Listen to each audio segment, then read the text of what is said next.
Alright, here we are. It has been over 2 months since the last time there was any activity on this channel. I don't really know what happened. I just lost my mojo, I guess. I've had 2 brushes with suicide in the past couple of months because I've never really seen myself as a real person. You see, I am defined by the artistic, creative stuff I put out into the world. That's all I am. And when I had a block so bad, it seemed like after 2 months it was never going to happen again. I was literally begging my loved ones to let me go so I could die with a clear conscience. But I'm here now. No matter what it takes, I'm going to continue the podcast, doing multiple episodes a week, so I'm back on the original schedule I had planned. You know, I want episode 52 to actually be around the 1-year anniversary of the podcast, because, 52 weeks in a year. All the other features on the channel, I'm hoping to bring those back too, and maybe some new ones. I got a new gaming laptop in the interim, been fiddling with that. I think the best way to do this would be to resume the 3 normal segments of the podcast as if nothing ever happened. So, let's begin. So, perhaps a recap is in order. The newest segment of my podcast episodes, just started 1 or 2 episodes ago, I am rereading my own old fanfics. We're starting the next book of what I called the 3-way crossover saga, a crossover of Monsters vs. Aliens, Maximum Ride, and Twilight. Book 1 was surprisingly enjoyable to reread, so let's move on to Book 2, ICBG. Like I said before, where one book ended and another began was entirely arbitrary, so there's nothing new to add. Let's just begin. Chapter 1, Meet Jewel, is narrated by another original character, Jewel. Jewel is a robot created by the big guy, a humanoid robot with spidery facial features and an exterior coated in rubies, diamonds, and pearls. In this chapter, Jewel explains his backstory and that of his colleagues, and I cannot bring myself to give a damn because I didn't do jack with the ICBG in this particular story. I did them better in my next story, and I'm going to do them even better than that in Iris. But basically in this version, the big guy was a weapons designer who was testing a new invention. A gecko got stuck in the internal mechanism, and the big guy was turned into a giant humanoid gecko. He performed a similar procedure on 6 of his colleagues, and now they are looking for acceptance by way of world domination. Yeah, I did not do these characters right, but I'm pretty sure they were only involved in this one book. Let's move on. Chapter 2, Queso Dip 2. Narrated by Leah, everyone's other favorite Twilight character, for similar reasons as Charlie, because she reacts to the events of Twilight like a human would. Leah goes for a run in the woods in wolf form just to clear her head, and is attacked by 2 members of the ICBG. Felicia, who is a giant python, and Albert, who is an albatross with a 60-foot wingspan. I was very inconsistent with describing how human and how animal the members of the ICBG are. Sometimes they have human faces, sometimes just human eyes, sometimes they have human hands too. Ultimately, I imagine them as just big, giant animals walking on 2 legs where applicable. Anyway, they get in a brawl with Leah. She gets away, but takes a knife in the belly for it. She goes to Jake, who helps heal her up, and they call a pack meeting. The queso dip joke in this chapter is when Seth says, "I read that play fighting is good for a young wolf's development," and Leah replies, "I read that a young wolf's brain is like a big plastic packet of queso dip." That would be one of the better queso dip jokes in the story. It's almost an actual joke. Chapter 3, Engagement Party, narrated by Edward. Everyone is attending Susan and Doc's engagement party at the Modesto mansion, and Edward and Jacob privately confer about the attack on Leah. They mention that the knife used against Leah was pure silver, meaning the attackers knew to expect werewolves but didn't know how werewolves actually work. Jeb Batchelder of the Maximum Ride series approaches them and offers to study the snake's blood to see what data can be gathered from it. Then Link, Bob, and Insectosaurus sing "I've Got You Under My Skin" until Susan disconnects the microphones. It's real cute.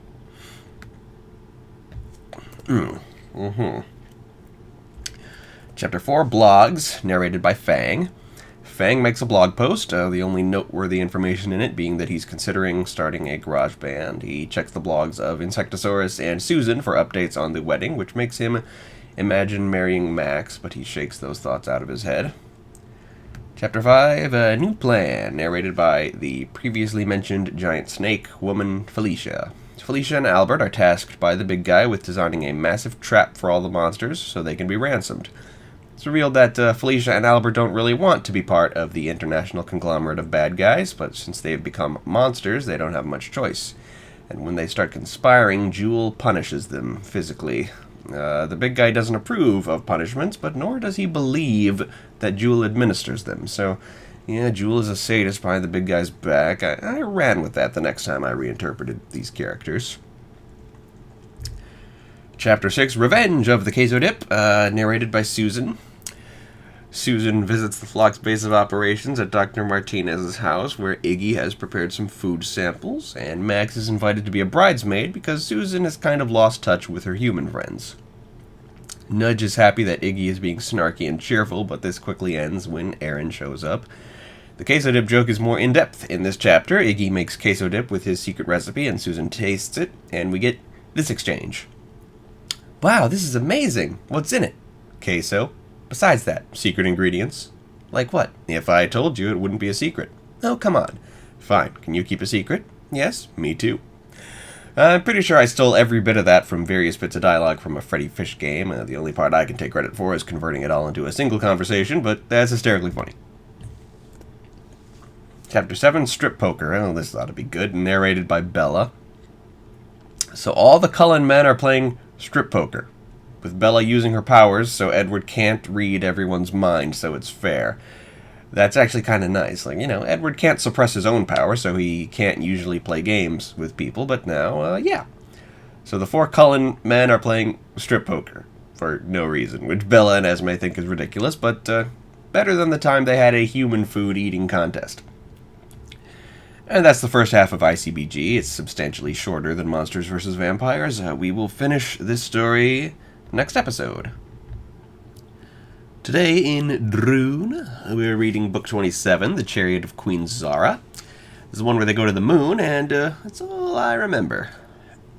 So I wrote the script for the previous segment a couple of months ago, before the depression hit, but the rest of this, it has actually been many, many weeks since I've cracked open a Droon book or watched a Disney film. I've just been too depressed, but clearly I must have gotten over it because you're listening to a podcast episode right now. Let's start talking about this Droon book. Soon. Right now. It's been so hard to just crack open these books and get back to business. I don't know what's wrong with me. I don't know what the solution is. But Book 27, The Chariot of Queen Zara.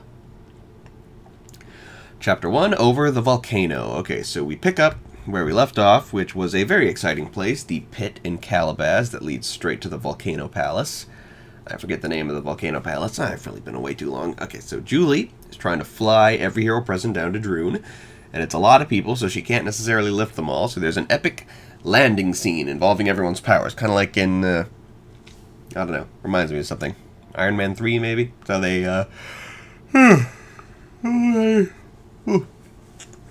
So they land safely in Kano, that's the name, and who's with them? Okay, so it's the 4 kids, Max, the king and queen, and Khan. Cool. So they hide in the volcano from Ko's scouting wing snakes and find the place has been abandoned by the Nins. Things have certainly changed in Droon. Chapter 2, A Fruit by Any Other Name. A Fruit by Any Other Name. In the tunnels of the Volcano Palace, they come upon little puppy Kem, who has a tang fruit, and Neil eats it so he can understand Kem. Kem gets no on-page dialogue yet, because Neil's the one who ate the thing, and the books are still always told from Eric's perspective. This is a neat little reminder of that. So Kem gives Neil 3 vital pieces of information. Ko is planning something in the Serpent Sea involving lots of sea beasts. Agravur is in trouble due to some plan of Ko's, and there's a secret hidden in Plud that will help them rescue Galen from the moon. This series is so cool. So Zello, Relna, and Khan go to Agravur, while the rest of our heroes are led by Kem to the Darklands. Chapter 3, Oh Plud, My Plud. The kids and Max follow Kem over the hills around Kano to Plud. There's some clanking and squeaking and hissing, and they find themselves encountering a bunch of nins. They realize that Plud has been taken over by the beasts, and that the nearby troop of nins are trying to take it back. Eric warns the nins of an incoming catapult stone, saving them. The nin leader, one Captain Thumpinius Bludge, asks why they helped the nins, and Kia's like, the beasts weren't fighting fair. Captain Bludge says that there's a door in Plud that can take them to the moon. Under the cover of fog generated by Kia, Bludge leads them across the frozen lake through the sewers of Plud. They briefly overhear some of Ko's beasts receiving a message from a rhyming messenger concealed in black.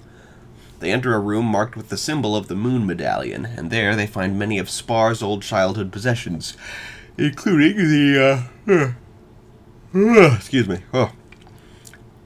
including the titular chariot of Queen Zara, a magic silver chariot hitched to an automaton horse, which she made for her 3 sons. A great spiral corridor leading upwards provides them a path, and they ride the chariot up, up, and away. Chapter 4. Across a Clouded Room. They reach the top of the tower, and the chariot begins flying, miles above the Darklands, straight to the moon. You don't get that a lot in fantasy, going to the moon. I was really impressed the very first time I saw that plot point come up, like, the moon. Huh, clever. Along the way, they meet Hoja the Genie, who has his own mission on the moon, as he's been searching for Galen and Anusa. On the dark side of the moon, where the black snow falls, is the city of Parthnoop, ruled by Hoja's fellow genie Fefarello, who has recently gone insane and started planning to attack Droon from the moon and imprison Galen in a tower. They enter Parthnoop, which is patrolled by imps riding Parthnoop's enchanted urns. That's stupid. Okay. Chapter 5, Where the Black Snow Flies. They drive Zara's chariot through Parthnoop as stealthily as they can manage. Julie muses about the 7 genies of the dove. Hoja is the 7th, Fefarello the 5th, Anusa the 2nd. Hoja explains that since genies can move freely through time, the order doesn't really mean much. But the 6th genie is called Jime, the 3rd and 4th are twin babies called River and Stream, and that the last time Hoja saw the 1st genie of the dove, he was very old, but he may not be so old now. Finally, they encounter Anusa, and this motley crew sneaks into Fefarello's palace. Chapter 6, The Dark Genie. Now, since genies are able to visit the future, it's all too easy for Fefarello and his forces to outmaneuver them and ambush them. Everyone gets captured except Eric and Neil, who manage to get away. They come upon Fefarello, who, in what I hope is a parody of villainous expositional monologuing, declares that his tower where he's imprisoned Galen is wizard-proof, and that he plans to shoot his rocket ship, the Raven, at Jaffa City, but not before he goes back in time to help Emperor Ko's forces win their war. They have an invisibility potion acquired from Anusa, and they scuffle over its use, Neil insisting that if Eric is invisible and Neil hides behind him, Neil will be invisible too, his logic being that Eric is, after all, a wizard. Remarkably, Neil turns out to be right, and they head for the tower to try to free Galen. Chapter 7, As the Doorknob Turns. They reach the top of the tower and find that the place is indeed wizard-proof, as Eric's powers can't bust the door down. So Neil tries the doorknob, and it works, because not a wizard. They enter and find Galen. He's younger, not so young to be Shortbeard, but younger than when the boys last saw him, and is very happy to see the boys, and Eric wielding Zara's sword. Did I mention Eric still has Zara's sword? That's so unlike this series, someone walking around with a sword. It's kind of odd. Galen explains that the black stone in Fefarello's turban is what has caused him to turn evil. Galen found the stone on his genie journey, and when he and Anusa came to Parthnoop to rest, the stone possessed Fefarello and compelled him to steal it. Galen finds Fefarello, and they fight until Fefarello is exhausted enough for Eric and Neil to take the stone from the turban. Fefarello is instantly horrified by how he's been bad, but the Urn Riders proclaim that they're still evil. Fefarello goes to save the others, while Galen and the boys flee the Riders and reunite first with Puppy Cam, then with everyone else. That was too easy, only like a page. Anyway, they are then surrounded by the Urn Riders. Chapter 8, A Roof with a View. Cam finds both the chariot and the Raven. The heroes evade the Urn Riders through the streets and board the chariot. Fefarello's men are still trying to board the Raven and invade Jaffa City in it, but the 3 genies return and turn the Urn Riders back into Fefarello's doves. Fef also dissolves the Raven and melts all the black snow, except some black ash from the Darklands is spitting all the way from Droon to Parthnoop. The 3 genies vanish to tend to certain business, as the rest of the heroes return to Plud to aid the Nins against the beasts. Chapter 9. You call this a battle? The troop land outside of Plud and meet with Captain Bludge. He and Galen form a plan. The Nins will attack the main gate, while the heroes will slip in through a pipe leading to the kitchen that the beasts have left unguarded. Unfortunately, the beasts are ready for that, and Neil realizes that when Fefarello was evil, he must have gone forward in time to see their strategy, then back to forewarn the beasts. A catapult shot fells the chariot, and Neil is seen chasing Kem across the icy lake, before appearing soaking wet beside his friends all of a sudden, and counting down to the exact second before suddenly all the beasts evacuate Plud without a fight. Chapter 10. The Neil Factor. Neil explains that when the fireball hit, he found himself sent back in time one day and realized that the shadowy figure who was warning the beasts wasn't Fefarello but himself. And he gave them a prophecy to abandon Plud when they see a cute blonde boy, him. Hoja, Anusa, and Fefarello appear alongside the other 3 genies and honor Neil, who, through his cleverness and sacrifice, has become the first genie of the Dove, finally joining his friends and having special powers. Like the other genies before him, Neil receives his magic turban, gains command over 100 million doves, and takes on a new name, Zabalak. Not the first time he's gone by Zabalak the Genie King. He explains this time that it's Calabaz spelled backwards. Neil's first act as a genie is to form a road from Calabaz to Parthenoop so the Hubas can finally have a permanent home. The other 6 genies all go their separate ways, Anusa going last to share a moment with her love, Galen. Galen hopes he can use Zara's chariot to rescue his brothers, wherever they may be. The Rainbow Stairs appear to bring the kids home, and Kia leads the others to Agravur to join forces with her parents. Neil and Julie fly up the stairs to beat Eric there, all 3 of them now powered up. And, okay, gosh, it's been so long since I've done this. What do I do next? I kinda review the book? Right, gonna do that. It was good. I don't know why it took me more than 2 months to get through it, just going through some stuff emotionally, I guess. Funny thing, when I was rediscovering this series as an adult, I figured that by now I had gotten past the point where I'd read it as a kid, except I remembered Neil becoming a genie, but none of the circumstances surrounding it, and I remembered many of the things Neil did as a genie in later books, but nothing else. So I apparently read very far into the series, well over halfway, but didn't retain anything except Neil's actions as a genie. And rereading didn't jog my memory or anything. Like, clearly I read this book, but I didn't know they went to the moon. I didn't remember Fefarello or the relocating of Calabaz. In fact, I expected Neil to become a genie back in Book 21, Flight of the Genie. But yeah, there are at least 2 books, this one and the next, of which I remember nothing but Genie Neil. Isn't that bizarre? And now, my fan casting of new characters. Yeah, that's still fun, right? We've got a good number of new characters here in this book, starting with Captain Bludge, who becomes a semi-recurring sort of representative of the Nins at large. For the role, how's about Jermaine Clement? He'd look good in Nin makeup, even though I'm pretending it's a cartoon now. Works either way. I've been a big Flight of the Conchords fan ever since their very early days in the spotlight, and Jermaine is a much funnier voice actor than Brett is, though I love Brett too. Captain Bludge, character design-wise, I can't recall him ever being seen in an illustration in the series, so I'd give him a design that makes him stand out, something captainly, probably a cool helmet, some medals. As for the Genies of the Dove, you may recall I imagined Kevin Michael Richardson as Hoja and Lupita Nyong'o as Anusa, and I kind of extrapolated from there to an assumption that all the genies be played by black actors, but then I remembered that Neil, who is white, is the leader of the genies, so that wouldn't fly, that wouldn't be cool, so I decided to instead make the genies majority black, but multi-ethnic. Fefarello, I thought, would be a good role for George Takei.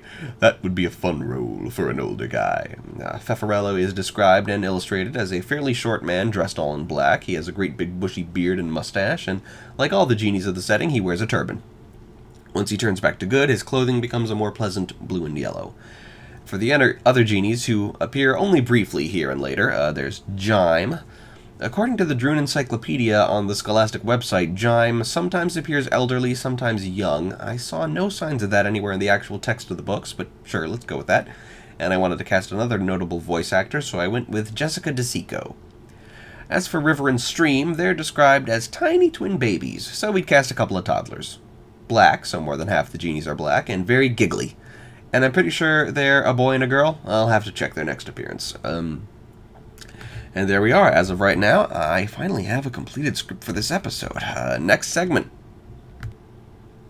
Okay. Back to the Keys and Kingdom segment. Boy, it really has been forever.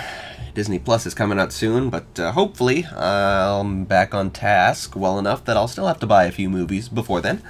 This week we're watching Tron, the classic 1982 drama about the world inside your computer. The world that Tron created, I know will have to play some kind of role in Keys and Kingdoms, mainly because it has a big role in Kingdom Hearts, like a weirdly big role. Most of the Disney content in the Kingdom Hearts series is pure filler, but of all the Disney worlds that are truly intertwined with, like, the main plot, they went with Tron. It's a little bit bizarre, but I'm going to follow along. Going to watch the film and see what it teaches us about Keys and Kingdoms cyberspace. Okay, God, I'm finally getting back into this. We open with snazzy logos and a fly-through through some dots. You know, this film was not nominated for an Academy Award for Best Visual Effects because the Academy felt that using computer-generated imagery for special effects was cheating. So, yeah, that was stupid. I mean, even if you believe that, this movie actually used very little CGI to depict its computer world. The movie begins at Flynn's Arcade, where a gamer starts up a game of Light Cycle. I would play the shit out of Light Cycle. Looks like an awesome arcade experience. It's like a super fast-paced snake game, where not only do you have to avoid hitting your growing body, but you also have an opponent and have to avoid hitting them too. The player is blue, the CPU is orange, and that's a recurring motif in the Tron universe. Good guys wear blue, bad guys wear orange. As we quickly discover, inside the console is another world, where the two light cycles are in fact motorcycles that emit a ribbon of light, and if either of them hits the ribbon, that's instant death. They don't look much like motorcycles because they have, like, cockpits that completely conceal the rider, because 1982 CGI couldn't put an actor on top of the CGI motorcycle. Totally understandable. Anyway, we see the orange light cycle crash and burn, which surprised me. I had to rewind it, and I realized that the bad guy was actually driving the blue light cycle, and then the player went, damn, making me realize the blue light cycle was the CPU. Man, the one thing I know about the Tron universe wouldn't completely flip itself on its head in the first 2 minutes of the movie. But, yeah, considering what we learn later, this makes sense. The bad guys play the part of the CPU opponent, while the people the bad guys are punishing are forced to ride in the motorcycle controlled by the player, since, after all, 80s arcade games are fucking impossible to win. Yeah, I'm glad video games aren't like that anymore. Anyway, our bad guy driving the blue light cycle is one Commander Sark, played by one of my all-time favorite actors, David Warner. He confers with the Master Control Program, also Warner, who reports that they've kidnapped some military programs whom Sark is eager to kill. Now, these scenes taking place inside the computer world, that is to say the majority of the movie, were filmed in black and white on threadbare sets, while the iconic glowing lines that cover every costume were digitally painted on frame by frame, and the film's less iconic but no less dazzling sets were, it appears, also post-production. Looks like, well, exactly what it is. Cyberspace in the 80s. The only part that doesn't really hold up are the costumes, which are a bit too obviously cheap, baggy cloth rather than the space armor they're supposed to resemble. I guess the plastic armor used in Star Wars wasn't in Tron's budget. We get some very well done world building as two orange-clad guards lead a blue-clad man to a prison cell. The man explains that he is a compound interest program and that his arrest will upset his user, prompting the guards to say, another religious nut. And there's the setup of the film. Computer programs are living beings who worship their users, and in the current political climate, believing in users gets programs regarded as religious nuts and imprisoned. This is further explained to us when the new prisoner meets a fellow prisoner, one of our heroes, a program called RAM, played by Dan Shore. So we can thank this movie for popularizing the referring of people who use computers as simply users. Before that, they were called computerists. Considering everyone uses a computer these days, I'm glad we live in a world where computerist never caught on. Thanks, Tron. We then return to the real world, where we meet our main protagonist, Kevin Flynn, played by Jeff Bridges, as he sends commands to his own program, Clue, also Bridges, showing us that programs in the computer world look just like the users who originally wrote them. Now, Clue, he's weird. He talks like a robot, and he dresses in orange like the bad guys do. This scene must have been done early, before the basic fabric of the Tron universe was figured out. I don't know. So, Clue drives a tank down some canyon in the computer world, and is set upon by a fleet of recognizers, these strangely shaped flying machines that patrol this world. Clue lets out a girlish scream, and dies. Yes, Clue is killed off less than 7 minutes into the movie. The Clue who appears elsewhere in the Tron franchise is in fact Clue 2.0, a fact that seldom comes up since the original Clue isn't really worth mentioning much. There's a neat shot of a helicopter with glowy lights flying through a city in the darkness, so you're not entirely sure if this is a real world or a computer world scene until a real live human steps out of the helicopter. One Ed Dillinger, an executive at the Encom Corporation, also played by David Warner. Dillinger quickly proves unique in that he's actually able to converse with his program, the Master Control, and they discuss how they're going to keep Flynn out of their business. Master Control ends the conversation with his iconic catchphrase, "End of line." We then meet extra nerdy programmer Alan Bradley, played by Bruce Boxleitner, who is trying to access his security program, known simply as Tron, but is unable. We get a brief glimpse of one of Alan's co-workers, played by the same actor as Ram. That's a nice touch. Alan reports to Mr. Dillinger and explains that Tron will monitor all communications between the Encom system and other systems, independently of the Master Control program. Now, I didn't mention this earlier, but it's clearly important. The MCP is so intelligent and powerful because it absorbs the function of other programs it finds useful, whether they're on the Encom server or not, making the MCP quite displeased at Tron's existence. In Encom's laser lab, we see some scientists experimenting with what I guess is teleportation, turning something into nothing and back again. They test it out by turning a giant laser on an orange, which disappears completely and exists in the computer. Which doesn't really make any sense, but it's kind of necessary for the plot to happen, so I'll accept it. Alan goes to visit the scientists, Dr. Gibbs, played by Bernard Hughes, and Laura, played by Cindy Morgan. They discuss how computers cannot think, but that someday they might be able to. Alan and Laura realize that the intruder to the system that caused Dillinger to restrict system access was probably Flynn, so they go visit him at the arcade. They come upon him kicking ass at a game called Space Paranoids. He casually breaks the world record and invites Alan and Laura into his office. They confront him, and he confirms that he's been trying to hack his way into Encom's system.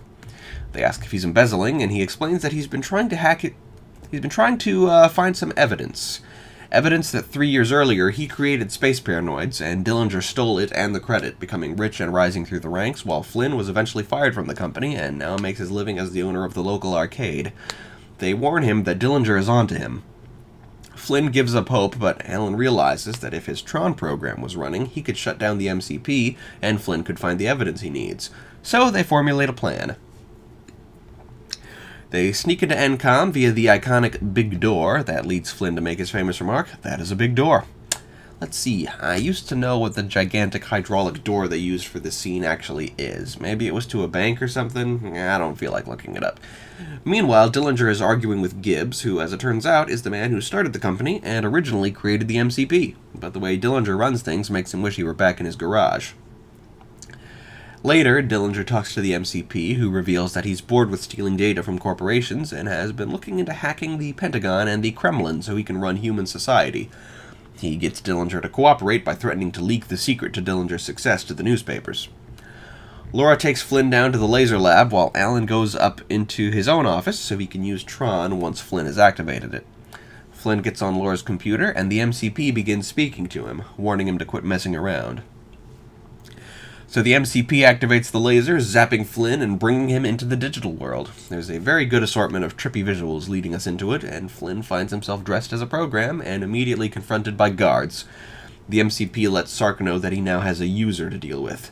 Sark is very nervous, but is substantially more scared of the MCP. Flynn is rounded up with other new prisoners, where they are trained for the deadly gladiator games. We are introduced to the concept of identity discs, which contain every individual program's complete history and wealth of knowledge, as well as being used as weapons. If you think identity discs look an awful lot like frisbees, that'll be because the props used for identity discs are, in fact, frisbees. Sark also explains that programs who believe in users will receive substandard training that will likely result in their deaths.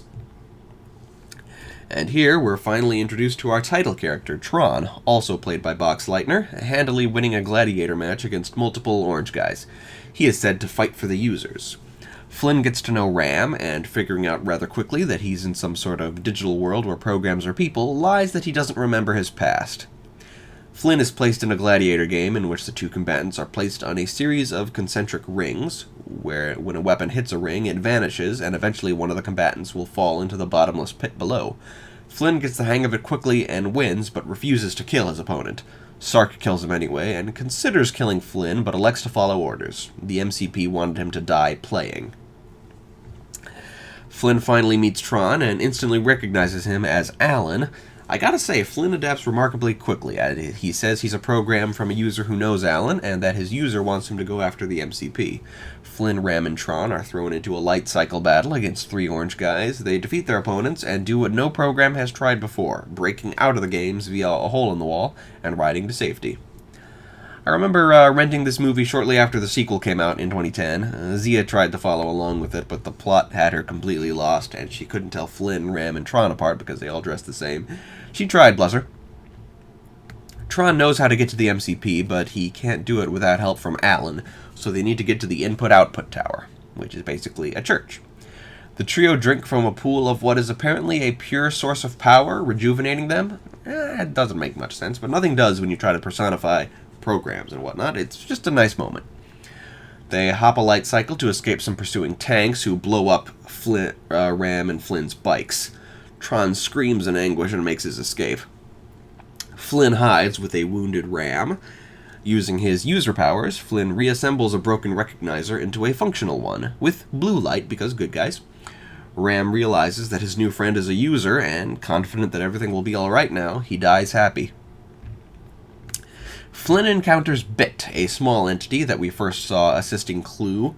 Bit is a little CGI polygon that speaks in a synthetic voice and can only say yes and no.